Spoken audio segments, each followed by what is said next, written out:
ആയിരക്കണക്കിന് കുടുംബങ്ങളുടെ സ്വപ്നങ്ങൾ വീണുടഞ്ഞ ഒരു പ്രദേശത്തു കൂടിയാണ് ഞങ്ങളിപ്പോൾ യാത്ര ചെയ്യുന്നത്. ഇത് ആസാമിലെ ധുബ്രി ജില്ലയിലെ ബിലാസിപ്പാറ ഡിവിഷനിലെ ചില ഗ്രാമങ്ങളാണ്. ഈ കാണുന്നതൊക്കെ വീടിന്റെ അവശിഷ്ടങ്ങളാണ്. ഇതൊരു പ്രകൃതി ദുരന്തം വന്ന് തകർന്നതല്ല, മറിച്ച് JCB ഉപയോഗിച്ച് തകർത്തതാണ്. ഇങ്ങനെ 2000-ഓളം വീടുകളാണ് തകർക്കപ്പെട്ടത്. എവിടേക്ക് പോകുമെന്നറിയാതെ തങ്ങളുടെ തകർക്കപ്പെട്ട വീടിന് മുമ്പിൽ തന്നെ കുടിൽ കെട്ടി താമസിക്കുകയാണ് ഇവിടുത്തെ ജനങ്ങൾ.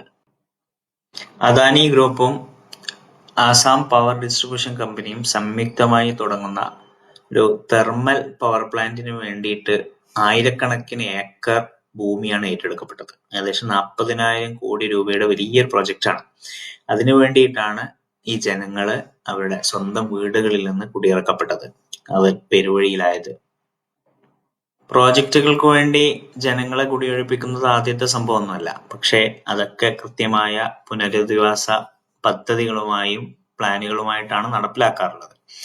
ഇവിടെ അതൊന്നും ഉണ്ടായിട്ടില്ല. ജനങ്ങൾക്ക് കൃത്യമായ നോട്ടീസോ കാര്യങ്ങളോ കൊടുക്കാതെ പെട്ടെന്ന് വന്ന് വീടുകൾ പൊളിച്ചു നീക്കി.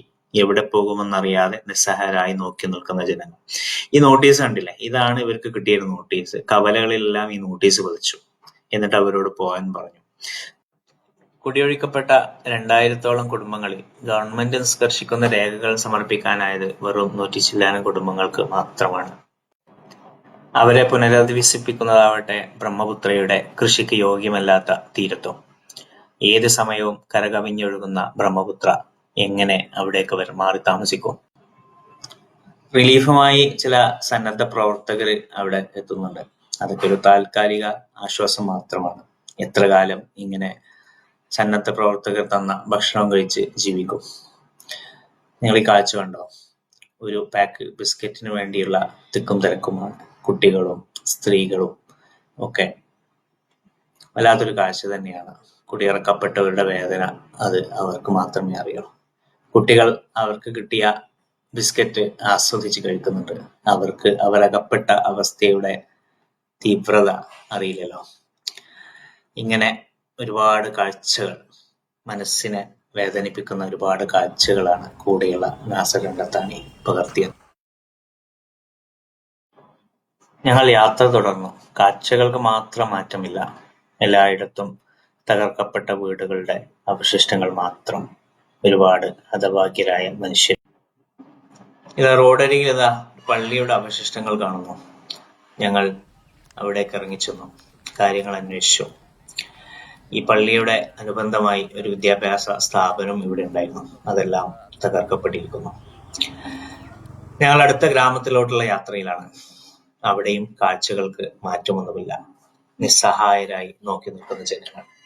ഇത് ഹാരിസ് അലിയുടെ വീട് നിന്നിരുന്ന സ്ഥലമാണ്. അദ്ദേഹത്തിന് ഏകദേശം 50 വയസ്സായി. അദ്ദേഹത്തിന്റെ പിതാവ് ഉസ്മാൻ അലിയും ഇവിടെ തന്നെയാണ് ജീവിച്ചത്. ഏകദേശം 10-75 വർഷമായി ഇവിടെ ജീവിക്കുന്ന കുടുംബം. അവരിനി എങ്ങോട്ട് പോകാനാണ്? എല്ലാം നഷ്ടപ്പെട്ട ഒരു പറ്റം മനുഷ്യർ. ഉള്ള സൗകര്യത്തിൽ വെച്ച് ഭക്ഷണം കുട്ടികൾക്ക് വേണ്ടി പാചകം ചെയ്യുന്ന ഒരു കാഴ്ചയാണ് നിങ്ങൾ കാണുന്നത്. എല്ലാവരുടെയും മുഖത്ത് ഒരു നിസ്സഹായ അവസ്ഥ. എവിടേക്ക് പോകും? എന്ത് ചെയ്യും? ഭാവി എന്ത്? ഒന്നിനും ഉത്തരങ്ങളില്ല. നിങ്ങൾ കാണുന്ന ഈ മുഖത്ത് നിങ്ങൾക്കത് വായിച്ചെടുക്കാൻ പറ്റും. ഒരു വലിയ സങ്കടകരമായ ഒരു കാഴ്ചയാണ്. അതിനിടെ ഇതാ ഒരു താൽക്കാലികമായിട്ടാണെങ്കിലും മഴ കൊള്ളാതെ കിടന്നുറങ്ങാൻ പറ്റുന്ന ഒരു ഷെഡ് ഉണ്ടാക്കുന്ന തിരക്കിലാണ് ഈ യുവാവ്. ഇത് മോമിനുൽ ഇസ്ലാം, ഈ ഗ്രാമവാസിയാണ്. ഡിഗ്രി കഴിഞ്ഞിട്ടുണ്ട്. ഞങ്ങളെ ഡിഗ്രി സർട്ടിഫിക്കറ്റ് കാണിക്കാൻ കൊണ്ടുവന്നതാണ്. പഠിച്ച് ഒരു അഡ്വക്കറ്റ് ആകണമെന്നാണ് ആഗ്രഹം. താമസിക്കാൻ കൂരയില്ലാതെ പഠിക്കുന്നതിനെ കുറിച്ച് എങ്ങനെ ആലോചിക്കാനാണ്? ഓരോ കാഴ്ചയും സങ്കടപ്പെടുത്തുന്നതാണ്. എന്നാൽ ചില കാഴ്ചകളാവട്ടെ മനസ്സിൽ നിന്ന് പോകുന്നേയില്ല. പ്രത്യേകിച്ച് കുട്ടികളുടെ സങ്കട കാഴ്ചകൾ.